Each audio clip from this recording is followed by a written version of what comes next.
this conversation is happening today, and what I really grew up celebrating, and today celebrate as the Feast of the Epiphany. And so I have spent time over the years contemplating, what does that mean? What Epiphany?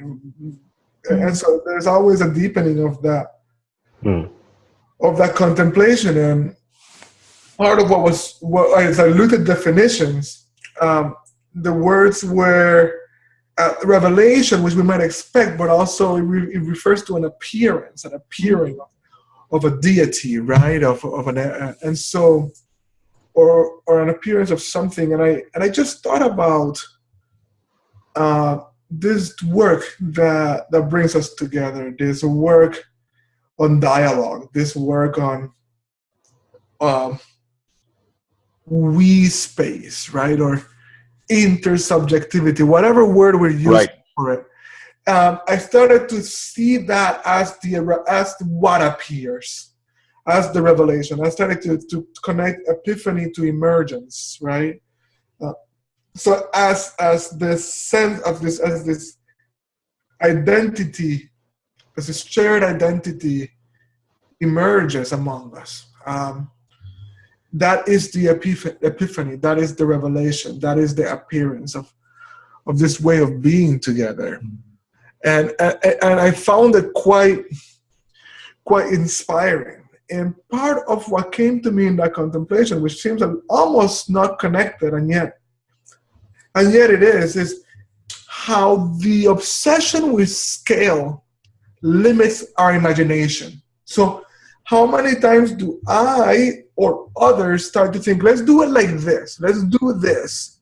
What if we try this? And immediately you think about, without even thinking about it, you're thinking about it institutionalized, and you see how it cannot be sustained at that level, at scale, and a scale is what you need to reach because the world is in so much trouble and there is so much suffering. And like you had that whole narrative, and so you deprive yourself of the opportunity to try something unimaginable. Or to try something that maybe could never happen among 100 people, but maybe it doesn't happen enough among 4 people or 6, right?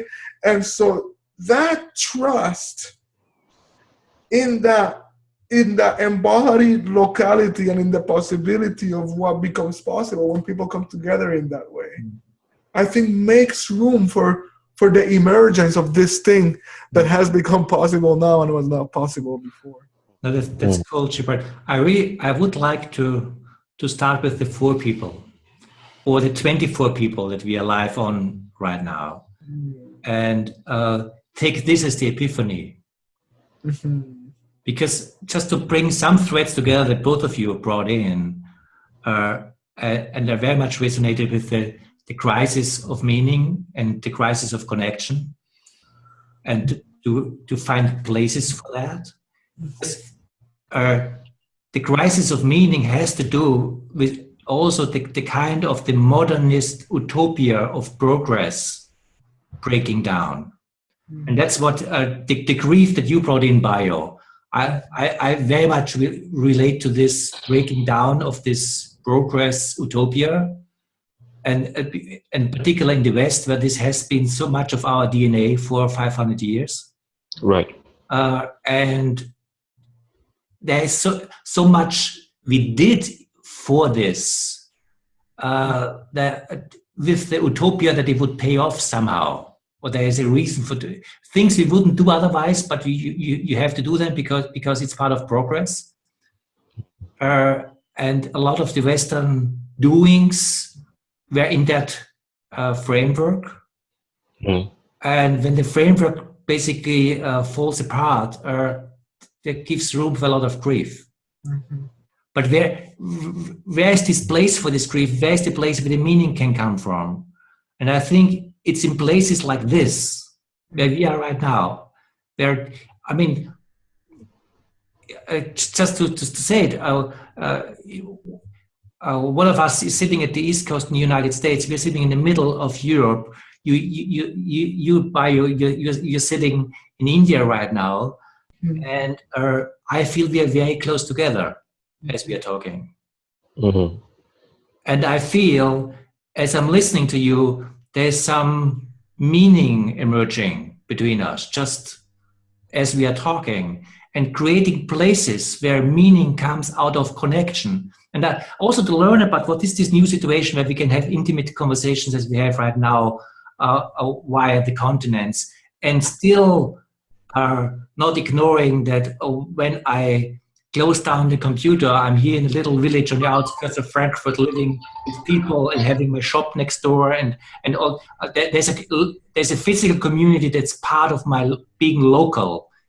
That is part of all of this. How do I connect this with the possibility that we have right now coming together via the continents? There's something we have to learn new right now, what it means to be connected and hold all these different levels. But to create these meeting points where meaning can emerge, but also the heart can open and grief can open, because just we see that the things that make sense to have grief for, and then just go from there and be open and don't know where we go from this. But moments like this and conversations like this, I think we have to consciously also create, as we are doing it with this dialogue lab here right now. We have to create these conversations in order to open hearts and find places for meaning in a non-utopian way, just in a let's come together and talk and find where do we want to go from this. And I think this is a form of activism, a form of activism where we just, as fellow humans on this planet, come together and say, hey, we're together in this journey. How do we do this right now? And let's start with the conversation. See, it's interesting because I feel strengthened by the fact that we are so far apart, and that we are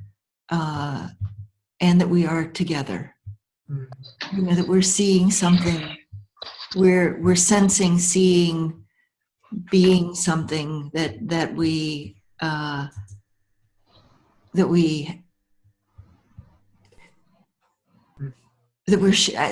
share, and that there's, you know, across the U.S., the U.S., Europe,